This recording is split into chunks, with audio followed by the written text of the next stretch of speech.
Hello hi అండి, అందరికీ నమస్కారం. 3 ఎకరాలకు రైతు భరోసా వాళ్ళందరి ఖాతాలో డబ్బులు అనే లేటెస్ట్ అప్డేట్ అయితే రావడం జరిగింది. సో దీనికి సంబంధించి పూర్తి వివరాలు ఈ వీడియోలో తెలుసుకుందాం. ముందుగా వీడియో చూస్తున్న ప్రతి ఒక్కరు తప్పనిసరిగా వీడియోని లైక్ చేయండి, మీ తోటి మిత్రులకు ఈ వీడియోని షేర్ చేయండి. అదేవిధంగా ఇలాంటి లేటెస్ట్ అప్డేట్స్ కోసం నా ఛానల్ని సబ్స్క్రైబ్ చేయండి. ఇక వివరాలకు వెళ్దాం ఫ్రెండ్స్. తెలంగాణ సర్కారు ప్రతిష్టాత్మకంగా ప్రారంభించిన రైతు భరోసా కింద రైతుల ఖాతాల్లో పెట్టుబడి సాయాన్ని జమ చేస్తుంది.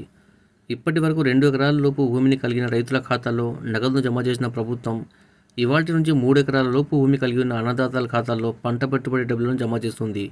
ఈ మేరకు 3 ఎకరాల వరకు సాగులో ఉన్న భూములకు ఎకరానికి 6,000 చొప్పున రైతు భరోసా నిధులు జమ చేసినట్లు ప్రభుత్వం ప్రకటించింది. ఇవాళ 3 ఎకరాల వరకు ఉన్న రైతుల ఖాతాల్లో 1,230 కోట్లు జమ చేసింది. ఇప్పటి వరకు రైతు భరోసా కింద తెలంగాణ ప్రభుత్వం 3,487.25 కోట్లు పంపిణీ చేసింది. డీబీటీ పద్ధతిలో రైతుల ఖాతాలో డబ్బులు జమ అయ్యాయి. గత సర్కారు పెట్టుబడి సాయాన్ని రైతు బంధు పేరుతో అమలు చేసిన సంగతి తెలిసిందే. కాంగ్రెస్ అధికారంలోకి వచ్చాక ఈ పథకాన్ని రైతు భరోసాగా మార్చారు. ఈ పంట పెట్టుబడి సాయాన్ని 10,000 నుంచి 12,000 కూడా పెంచారు. దీంతో ఎకరానికి ప్రతి రైతు ఖాతాలో 6,000 జమ అవుతాయి. ప్రతి ఏడాదికి రైతు భరోసా కింద 2 సార్లు పంట పెట్టుబడి సాయం రైతులకు అందుతుంది.